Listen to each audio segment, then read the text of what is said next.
오늘 사도신경 세 번째 설교 시간입니다. 첫 번째 시간에는 사도신경이 무엇인가에 대해서 우리 교단에서 가장 높은 권위로 하나님의 말씀, 성경이 있고 그 밑에 세 가지 신경이 있으며 그 밑에 세 가지 신앙 고백 혹은 교리 문답서가 있음을 보았습니다. 지난주에는 두 번째 사도신경 설교로서 나는 믿는다 라고 했을 때에 그 나는 믿는다는 의미가 무엇인가, 믿음의 행위는 무엇이며 믿음의 대상에 대하여서 또한 믿음의 열매가 어떻게 나타나는가 등에 대해서 우리가 살펴보았습니다. 오늘 세 번째 시간으로 전능하사라는 사도신경의 구절입니다. 전능하사 Almighty 라는 단어를 들었을 때에 저와 여러분 마음속에 어떤 이미지가 떠오릅니까? 전능하다 하는 얘기를 했을 때에 어린아이들이 좋아하는 애니메이션 영화처럼 알라딘의 요술램프에서 요술램프를 문지르면 거기서 펑 하고 지니가 나와서 세 가지 무엇이든지 원하는 소원을 들어주는 그러한 생각을 하고 있는 것은 아닐까요? 자, 전능하사라고 이야기했을 때에 이제 내일 아침에는 어떤 사람은 직장도 안 나가고 내일 축구를 본다고 하는데 한국과 스웨덴의 축구에서 전능하신 하나님은 어떻게 해야 될까요? 한국 사람의 기도가 셀까요? 스웨덴 사람의 기도가 셀까요? 그것은 전능한 것과 관계가 없다는 것을 우리는 잘 알고 있는데도 일상의 삶 속에서 전능하신이라는 말을 너무 잘못되게 생각하는 경우가 많다는 것입니다. 지난 6월 2일 날 우리 토요일마다 KMEM이 함께 청년부 모임을 합니다. 6월 1일 토요일 날 함께 모여서 찬양하고 기도하고 성경에 대해서, 삶에 대해서 질의응답하는 시간을 가졌습니다. 질의응답하는 시간이 거의 끝나갈 무렵에 한 청년이 이 그랜랩스 지역에 중학교 교사를 하고 있는 한 청년입니다. 매우 상기된 표정으로 다소 이제 흥분된 목소리로 이야기합니다. 목사님, 요즘 남북한 간에 그때는 트럼프 대통령과 김정은 위원장이 정상회담을 하기 훨씬 전이었습니다. 요즘 남북 간의 관계를 보면 마치 통일이 이루어질 것 같은 뭔가가 일어날 것 같지 않습니까? 목사님께서 한 말씀 해 주십시오. 그래서 첫 번째는 통일은 반드시 이루어져야 하고 이루어질 것이다. 그 이유에 대해서 몇 가지를 설명한 후에 청년들에게 되질문을 해보았습니다. 자, 내가 여러분에게 세 가지 옵션을 줄 텐데 통일을 위해서 어느 옵션을 가지고 기도할 것인지 먼저 나에게 대답해 보십시오. 첫 번째 옵션은 북한의 김일성, 김정일, 김정은 3대에 걸쳐서 정권을 유지해 오면서 많은 사람들을 숙청도 하고 정치범 수용소에도 보내며 고문도 하고 심지어 고사포로 사람을 죽이기도 했는데 평화통일이 이루어지면 그 사람들을 법정에 세워서 공의의 심판을 받게 해 주십시오 라고 기도하겠습니까? 두 번째 옵션은 평화통일이 이루어지면 정말 민족의 경사인데 북한의 지도자층에 있는 그 20만 명은 노동당 간부들과 군대의 간부들과 외교부의 간부들과 보위부 여러 가지 북한 사회의 지도층에 있는 사람들을 20만 명 정도로 잡습니다. 그리고 4인 가족이면 80만 명이 되죠. 그 사람들을 첫 번째 옵션이 정의의 심판대에 세우기 위해서 기도하십니까? 두 번째는 그들을 모두 용서하고 사면할 수 있도록 기도하시겠습니까?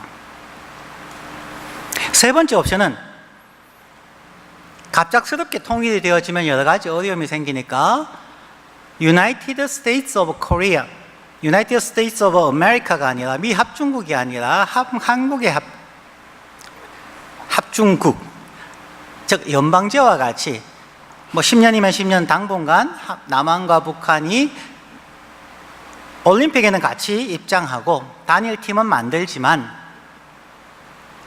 서로 각자의 정치와 경제와 사회를 유지해가면서 서서히 하나로 통일되어지는 그런 연방제를 하시겠습니까? 여러분들은 어떤 기도 제목으로 평화 통일을 위해 기도하시겠습니까? 첫 번째 옵션에 대해서 기도하면 북한의 지도부 20만 명이 평화 통일 후에 공의롭게 그들이 한 일에 대해서 인권을 유린한 것에 대해서 심판을 받게 하자. 그러면 북한의 지도부 20만 명이 통일을 결사 반대할 것입니다. 통일하지 말자는 얘기죠.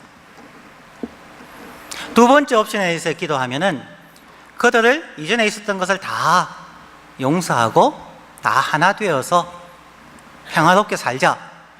그렇게 이야기하면은 3대에 걸쳐서 숙청을 당하고 정치범 수용소에 들어가며 여러 가지로 박해를 받은 사람들의 가족과 친척과 친구들이 가만히 있을까? 그들의 가족의 무고한 피해에 대한 나름의 대가를 저들이 지불할 수 있게 해달라고 데모하지 않겠는가? 그것을 무시하고 평화통일로 나아갈 것인가? 연방제처럼 평화통일을 하면 서로 왕래가 있을 것인데 북한에서 남한으로 와서 자유로운 세계를 체험한 사람들이 북한에 다시 가면 빨리 한쪽이 무너져서라도 완전한 통일을 하려고 하지 않을까? 청년들에게 여러분은 이 세 가지 옵션 가운데 어느 것을 가지고 기도하겠습니까? 청년들이 멍하니 바라봅니다. 그리고 대답을 합니다. 어떤 것을 가지고 기도해야 될지 모르겠습니다. 그냥 하나님의 뜻이 이루어지이다 기도하겠습니다. 우리는 뭐든지 안 되면 하나님의 뜻대로 라고 이야기하죠. 평화통일은 반드시 이루어져야만 하고 우리는 그것을 위해 노력해야만 합니다. 그런데 전능하신 하나님께서 이루어 달라고 얘기하는데 거기에 대한 준비가 저희들에게 전혀 되어져 있지 않다는 것입니다.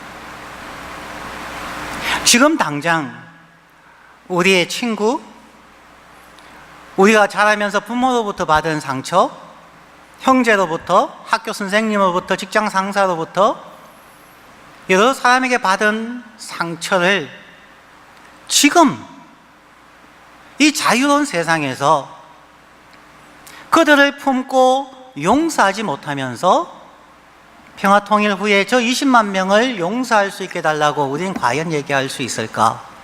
못합니다. 지금도 우리는 용서하지 못하는데, 지금도 우리는 서로의 입장을 이해하지 못하는데, 지금도 우리는 다른 사람에 대해서는 적폐청산이나 공의를 이야기하지만 나 자신의 잘못에 대해서 공의 앞에 서서 심판받고 거기에 대해서 응당한 대가를 치러야 한다는 것에 대해서는 우리는 두려워합니다. 피해갑니다. 갖가지 변명으로 물러갑니다. 전능하신 하나님께서 이 세 가지 중 어떤 것을 해도 인간이 결국 파괴해버릴 거라는 것입니다.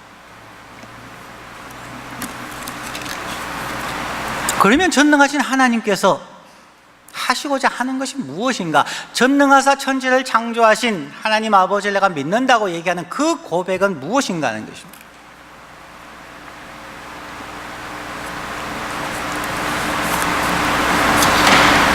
제가 이렇게 이야기할 수 있었던 것은 한 2년 전에 한 탈북자를 만났습니다. 그분은 북한의 군대 장교였습니다. 탈북을 하였고 미국으로 망명을 와서 미국에서 신학교를 하고 목사님이 되신 분입니다. 그분이 그런 하소연을 하십니다. 이민교회와 한국교회를 다니면서 북한의 저 20만 지도부에 있는 사람들 위해서 우리가 기도해야 한다고. 저들이 마음이 성령으로 변화되지 않으면 통일이 되지 않습니다. 그런데 이런 얘기를 하면 한국교회든 이민교회든 자기의 말에 귀를 기울이지 않는다는 거예요. 그 애타는 이야기를 들었습니다. 그리고 생각을 해보면 정말 우리가 어떻게 해야 하는가? 가장 크게는 이 땅 전체에 평화가 있는 하나님의 나라가 임하여져야 되는데, 그리고 우리 민족에 있어서는 평화 통일이 이루어져야 하는데,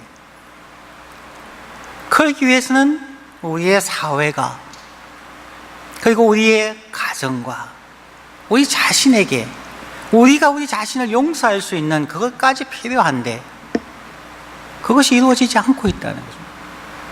우리가 잘 아는 것처럼 수신, 제가, 치국, 평천하라는 말처럼 먼저 자신을 수행하고 집을 다스리고 국가와 세계로 나부터 시작해서 점점 갔을 때 그 사람은 사회의 지도자가 될 수 있는데, 그리스도인들이 세계의 지도자가 되기 위한다면, 그리스도인들이 남북한 평화 통일의 세계의 지도자가 될 수 있다면 우리는 지금 우리가 준비할 수 있어야 한다는 것입니다. 용서에 대해서 준비해야 하고 공의 앞에 정직하게 사는 훈련을, 준비를 우리가 해야만 한다는 것입니다.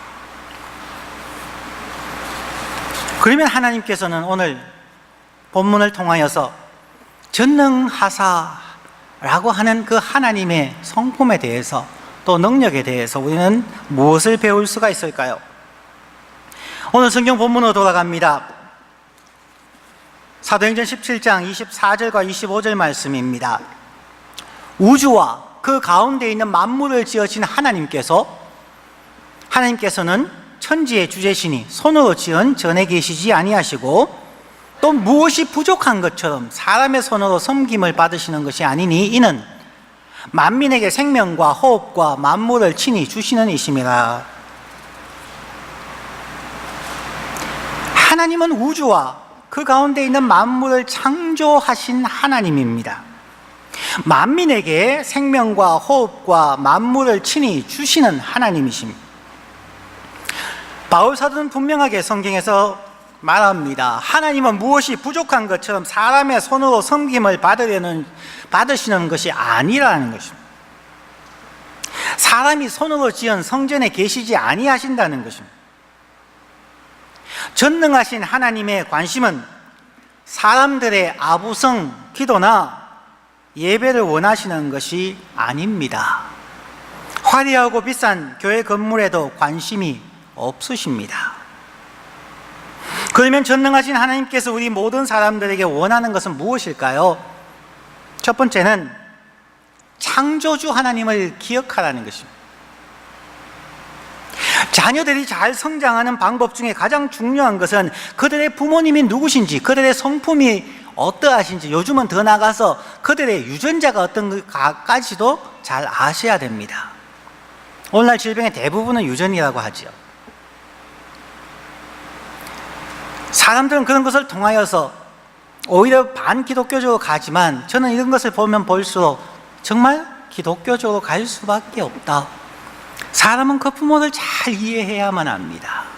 그들의 성품과 그들의 DNA와 유전자와 마찬가지로 모든 인간은 우리를 창조하신 하나님이 누구신지, 그분의 성품은 어떠한지, 그분의 DNA는 어떤 것인지 배우고 묵상하고 기억해야 한다는 것입니다. 우리를 창조하신 전능하신 하나님은 무엇이 부족한 하나님이 아닙니다. 사람들의 예배나 선교, 봉사를 필요로 하시는 분이 아닙니다. 그러면 우리는 왜 예배드리고 봉사하며 전도와 선교를 할까요? 우리가 하나님을 위해서 예배하는 것이 아니라는 것입니다.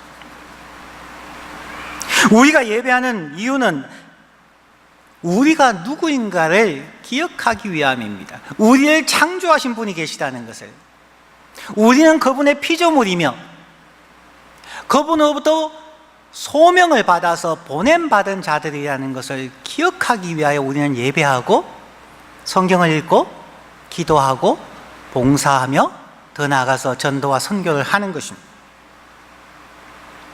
예배와 기도, 봉사와 전도를 통하여서 우리 그리스도인들이 자기를 알지 못한다면, 단순히 하나님의 영광, 이웃을 위해서라고 생각한다면 그 사람은 결국 남들을 다 구원하고 나서 자기는 패망할 수밖에 없는 어리석은 자가 된다는 것입니다.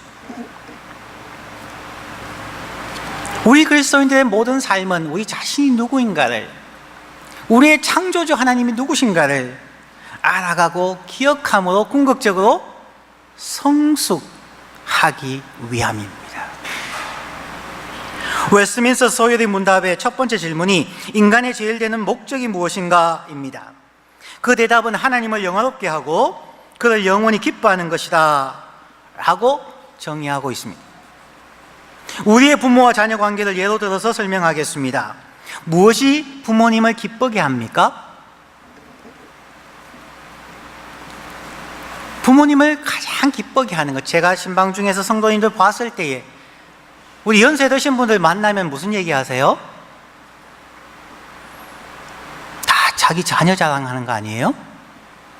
손주 자랑하지 않으세요? 부모에게 가장 큰 영광이요 기쁨은 주위에 있는 사람이 자기 입으로 얘기하는 게 아니고 주위에 있는 사람이, 야, 쟤는 네 집 자식인지 몰라도 참 잘 컸다, 성품도 좋고 능력도 있고 예절 바르고 참 훌륭하다, 이 얘기 듣는 게 부모님에게는 최고입니다. 아무리 좋은 직장을 가지고 연봉이 100만 불을 받아도 아이고 쟤는 부모한테 전화 한 통화 없어? 이러면 끝나는 거죠. 부모를 영화롭게 하는 것은 부모님께 용돈 자주 드리는 것만은 아닙니다. 제3자를 통해서 참 잘 컸다, 정말 부럽다 라는 존재라는 것입니다. 이것을 그대로 우리 하나님과 우리와의 관계에 적용시킬 수가 있다는 것입니다. 하나님을 영화롭게 하는 것은 하나님이나 우리가 얘기하기 전에 이웃들이, 세상 사람들이, 야, 저 사람들은 도대체 누구를 믿기에 저럴 수가 있을까? 정말 저들의 신은 참신이다. 정말 저들의 신은 사람을 변화시킬 수가 있구나.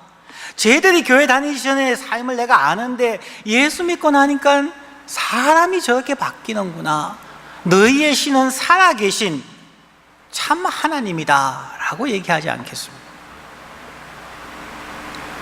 그런데 우리 그리스도인들이 잘못 생각하는 것은 그냥 우리끼리 모여서 예배하고 기도하고 찬양하고 우리끼리 좋아서 할렐루야 하면은 그것이 하나님을 영화롭게 한다고 착각을 하는 거죠. 교회 안에서는 천국이 이루어지는데 교회 밖에서는 교회를 향하여서 돌을 던진다면 그게 어떻게 하나님의 영광이며 하나님의 기쁨이 되겠습니까? 우리 하나님은 우주와 그 가운데 있는 만물을 지으신 하나님이십니다. 그리스도인들만의 하나님이 아니라는 것입니다. 천지의 주제시라는 것입니다. 그러면 우리 그리스도인들은 하나님을 영화롭게 하고 영원히 기뻐하는 것은 가장 쉽게 얘기한다면 하나님의 자녀로 잘 크는 것입니다.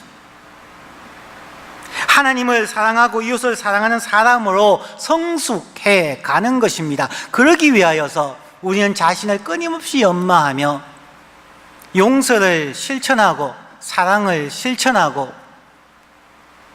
겸손하며 인내하는 것을 배워가는 것이 바로 기독교인의 삶입니다.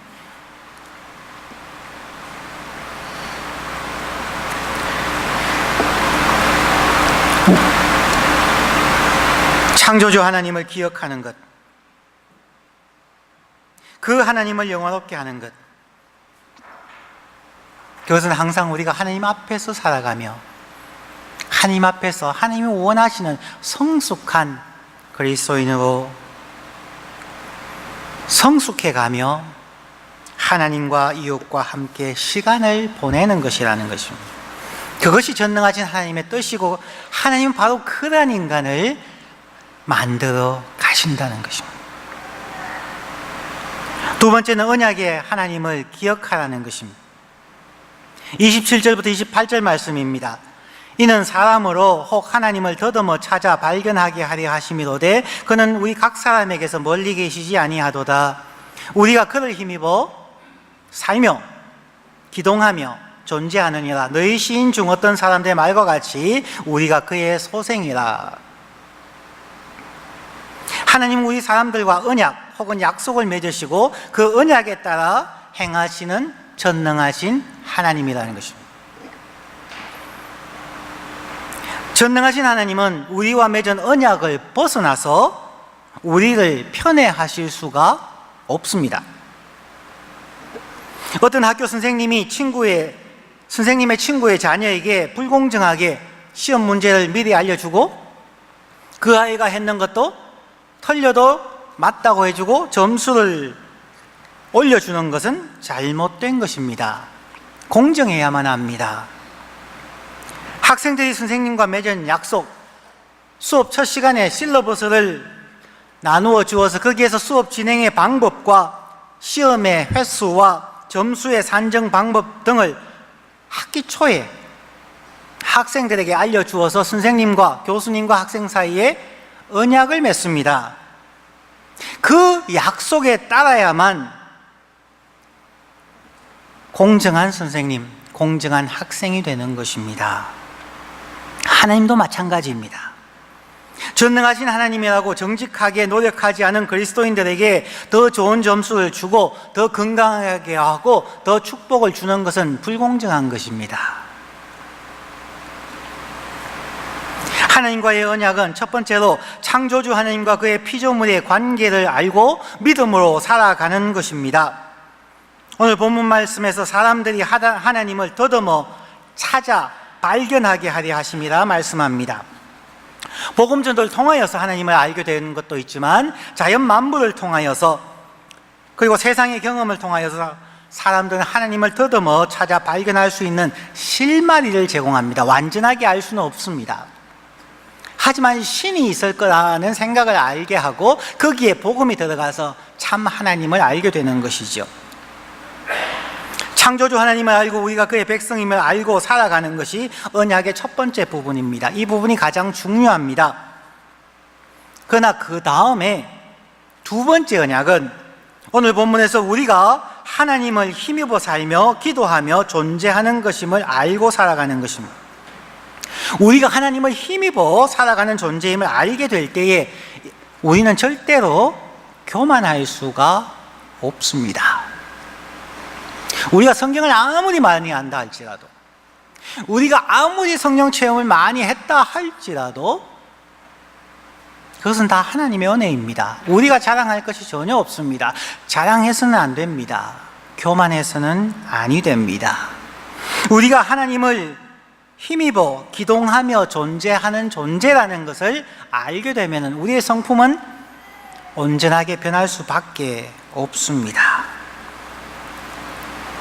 교만할 수 없고요, 우리 모두는 같은 하나님의 형상대로 창조함을 받았다는 것을 알게 될 때에 다른 사람을 미워하거나 착취할 수가 없게 되는 것입니다.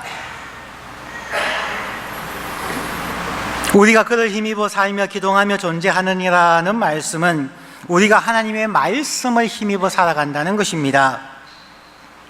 하나님의 말씀은 하나님 사랑과 이웃 사랑이죠. 그리스도인이라고 하면서 교만과 욕심에 빠져서 자기들만 잘 되기를 바라는 집단적 이기주의에 빠져 있다면 하나님은 그들을 축복할 수가 없습니다. 왜냐하면 우리의 하나님은 언약의 하나님이기 때문입니다. 우리 기독교 교회들이 그리스도인들만의 집단 이기주의에 빠져서 지난 수십 년을 살아왔기에 세상으로부터 비난을 받고, 그러면 전능하신 하나님께서 교회를 도울 수가 없습니다. 그것은 구약 성경을 통해서 우리는 너무나 잘 알고 있습니다. 구약 성경에서 이스라엘 백성들은 아브라함과 이삭과 야곱의 자손이라고, 그들은 태어난 지 8일 만에 할례를 받고 1년에 최소한 3차례 이상 성전에 나아가며 어려서부터 쉐마 하나님의 말씀을 배우고 암송하며 짐승을 잡아서 제사를 드리는 그들의 삶이었습니다. 그럼에도 불구하고 하나님은 그들을 영원히 축복하실 수가 없었습니다. 왜냐하면 언약의 하나님이기 때문에. 구약에서 그렇다면 지금에도 우리의 하나님은 동일하신 하나님일 겁니다. 내가 교회 나온다고, 직분을 가졌다고, 봉사한다고 무조건적으로 축복받을 것이다? 아니라는 것입니다. 언약의 하나님, 말씀을 품고 순종하며 살아가는 삶, 그것이 가장 중요한 부분입니다. 오늘 본문이 그러한 얘기를 하는 것입니다. 창조주 하나님을 기억하고 언약의 하나님을 기억하고 회개하며 돌이켜 회개하지 않으면은 우리는 오히려 하나님의 영광을 가리우는 죄를 범하게 됩니다. 전능하신 하나님께서는 약속하신 언약은 반드시 지킵니다. 전능하신 하나님의 언약은 크게 4가지의 관점으로 이루어지죠. 우리 개혁주의의 가장 중요한 신학이기도 합니다. 창조와 타락과 구원과 완성이라고 하는 이것은 완벽하게 이루어 가시는 전능하신 하나님이라는 것입니다. 아무것도 없는 공허함 속에서, 무에서 하늘과 땅을 만드시고 그 가운데 하나님의 형상대로 사람을 창조하신 전능하신 하나님. 그럼에도 불구하고 사람들이 하나님의 말씀에 불순종하여 죄를 범하고 타락하였음에도 불구하고 그를 영원히 버리지 아니하시고 독생자 예수 그리스도를 이 땅에 보내어 주셔서 십자가의 죽으심과 부활하심을 통하여서 우리 모두를 구원하시는 전능하신 하나님, 그리고 내가 거룩하니 너희도 거룩하라 말씀하신 그 하나님께서, 그 전능하신 하나님께서 예수 그리스도의 날에 온전한 거룩한 성도로 만들어 가실 것이라는 것입니다. 그 전능하신 하나님은 지금 저와 여러분의 마음속에서, 가정에서, 삶에서 역사하고 계십니다. 우리가 불순종하면, 우리가 그 전능하신 하나님의 뜻을 알지 못하고 그분을 의지하지 아니하고 그분을 따라서 기동하지 아니하면 우리가 하나님의, 전능하신 하나님의 방해꾼이 된다는 것입니다. 전능하신 하나님은 반드시 창조부터 타락한 인간을 구원하시고 거룩한 하나님의 백성으로 만드는 데 조금의 부족함도 조금의 실수도 없으신 전능하신 하나님이라는 것입니다. 그럼 세 번째로, 우리가 전능하신 창조주 하나님, 언약의 하나님을 알므로써 우리가 얻을 수 있는 유익이 무엇일까요? 우리가 전능하사 천지를 창조하신 언약의 하나님을 알므로써 우리는 먼저 교만하지 않게 되며 우리가 피조물임을 알게 되고 또한 인내하게 됩니다. 하이델베르그 교리 문답 신앙 고백 질의와 응답 28번에 이렇게 나옵니다. 우리가 이 전능하신 하나님, 신실하신 하나님을 알게 될 때에, 기억하게 될 때에 나타나는 유익은 우리가 역경에 처할 때에는 전능하신 하나님을 믿음으로 인내할 수 있으며 모든 일이 순조로울 때는 교만하지 아니하고 감사할 수 있게 되고, 세상의 어느 것도 우리를 하나님의 사랑에서 떼어놓을 수 없게 하시는 신실하신 하나님 아버지께 대한 큰 확신을 갖게 됩니다. 세상 만물이 온전히 하나님의 손안에 있으므로 그의 뜻이 아니고는 어떠한 일도 일어나지 않습니다. 즉, 전능하신 하나님을 우리가 기억하고 믿게 될 때에 우리는 교만하지 아니하고 인내하며 확신을 가지고 살아갈 수 있다는 것입니다. 마지막으로 로마서 8장 28절 말씀을 하고 마치겠습니다. 바울 사도가 고백합니다.